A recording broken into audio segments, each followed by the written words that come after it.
Assalamu Walaikum. In this video, how to sum rows in Google Sheets. Let's begin. First of all, open your Google spreadsheet and click anywhere you added some example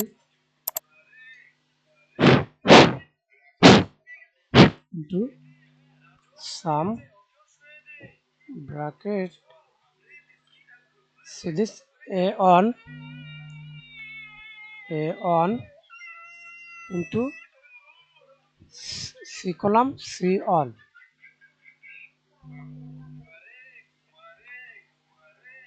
bracket.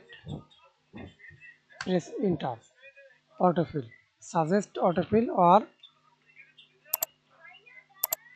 or drag on your mouse. That's it. Thanks for watching video. Please subscribe to my channel.